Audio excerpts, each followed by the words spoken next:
Assalamualaikum warahmatullahi wabarakatuh. Perkenalkan, nama saya Syian Natali dari kelas 10. Kerajaan Sriwijaya didirikan oleh Raja Dapuntahiang Sriwijaya Nasa. Ia membangun kerajaan dari selatan Sumatera, Jambi, dan mengembangkan sayap hingga ke semenanjung Malaysia. Kerajaan Sriwijaya terus berkembang hingga mampu menciptakan kapal-kapal yang canggih pada masanya. Pada masanya, para saudagar dari Cina melakukan transaksi perdagangan dengan kerajaan Sriwijaya. Kedatangan pendeta Buddha dan Cina melambungkan ketenaran kerajaan Sriwijaya sebagai kota dagang terbesar di Nusantara. Kerajaan Sriwijaya juga menjalin hubungan perdagangan dengan India, Burma, Melayu, Kalimantan, Siam, Kamboja, Cina, Filipina, Persia, Arab, atau Afrika. Dengan angkatan lautnya yang besar dan kuat, jalur-jalur utama kegiatan pelayaran dan perdagangan dikontrol secara ketat untuk melindungi dan menjaga jalur perdagangan laut. Kerajaan Sriwijaya menyusun kekuatan angkatan laut itu membuat aman oleh para kapal dagang dan mendorong semakin banyak pedagang singgah ke Sriwijaya. Ada beberapa bukti mengenai dan perkembangan kerajaan Sriwijaya di Nusantara. Sejarah kerajaan Sriwijaya yang penting adalah prasasti. Prasasti tersebut ditulis dengan huruf Pallawa. Kemunduran kerajaan Sriwijaya akibat serangan dari kerajaan Kolamandala, India. Dalam serangan tersebut, Raja Sanggarama Wijaya Tunggawarman sempat ditangkap namun dibebaskan kembali. Serangan yang dilakukan kerajaan Kolamandala melemahkan kedudukan Sriwijaya pada tahun 1275. Kerajaan Sriwijaya mendapat serangan dari kerajaan Melayu dan Singhosari dalam rangka ekspedisi Pamalayu.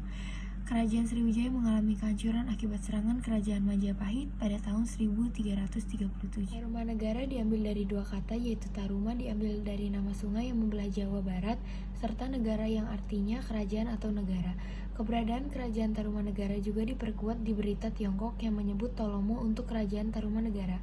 Selain itu juga dari kisah Gula Warman, pendeta dari Kashmir, yang mengatakan bahwa agama yang dianut rakyat Tarumanegara adalah Hindu. Kerajaan Tarumanegara didirikan oleh Raja Diguru Jayasinghawarman pada 352 sampai 382 Masehi di tepi Sungai Citarum yang saat itu masuk dalam Kabupaten Lebak, Banten. Masa kejayaan kerajaan Tarumanegara mulai tumbuh saat dipegang cucunya, yaitu Purnawarman. Purnawarman memberi 395 sampai 434 Masehi dan bergelar Sri Maharaja Purnawarman.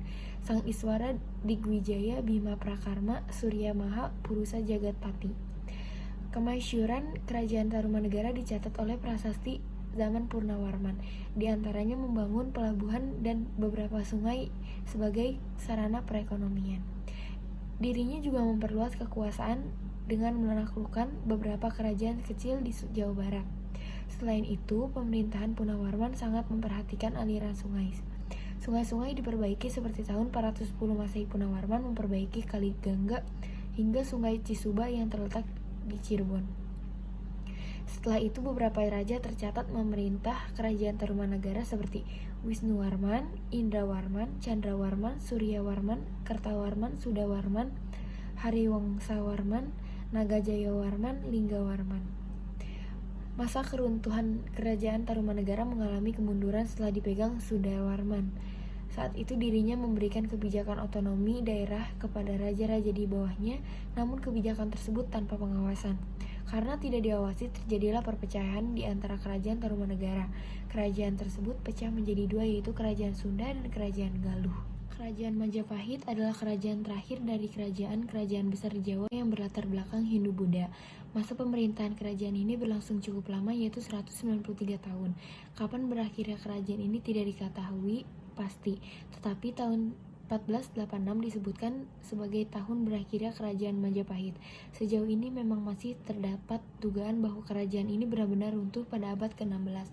Jika benar demikian, masa pemerintahan kerajaan ini bukan 193 tahun, melainkan 230 tahun, merupakan kerajaan terlama yang pernah ada di Jawa.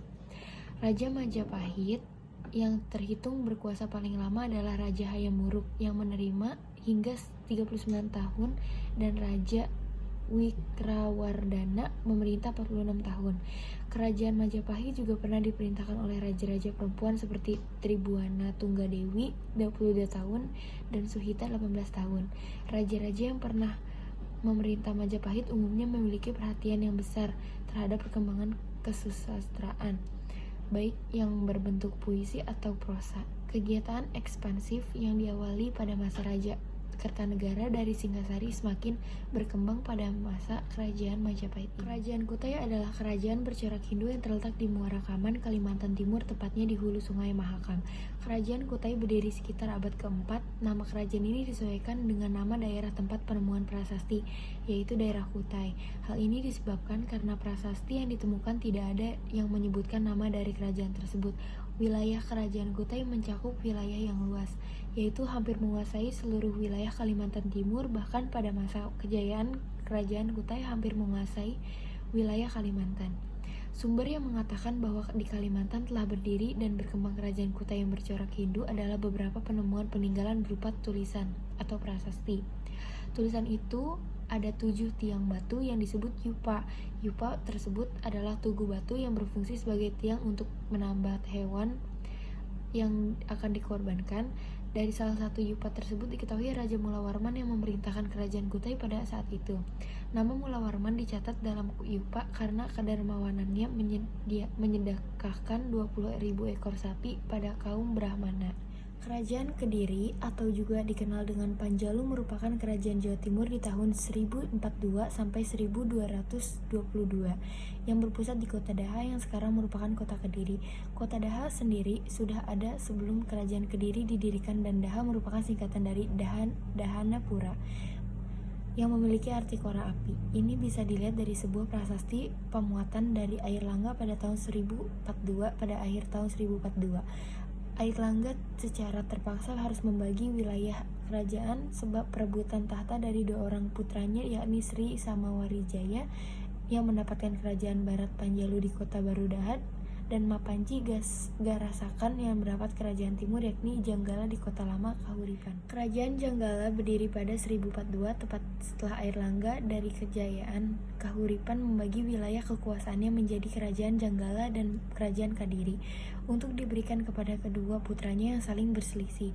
Kerajaan Jenggala beribu kota di Kahuripan diserahkan kepada Mapanji Gasarakan, sedangkan Kerajaan Kadiri beribu kota di Daha diserahkan kepada Sri Samariwijaya. Sejak awal pemisahan dua kerajaan ini, hubungan antara Janggala dan Kadiri tidak pernah akur dan selalu terlibat dalam konflik. Berbeda dengan Kerajaan Kadiri, Kerajaan Janggala pada awal pemisahan dengan Kerajaan Kahuripan tumbuh sangat pesat. Hal itu dikarenakan Mapanji Gasarakan sebagai raja pertama Janggala memiliki kemampuan dalam mengatur pemerintahannya dan melakukan diplomasi ke berbagai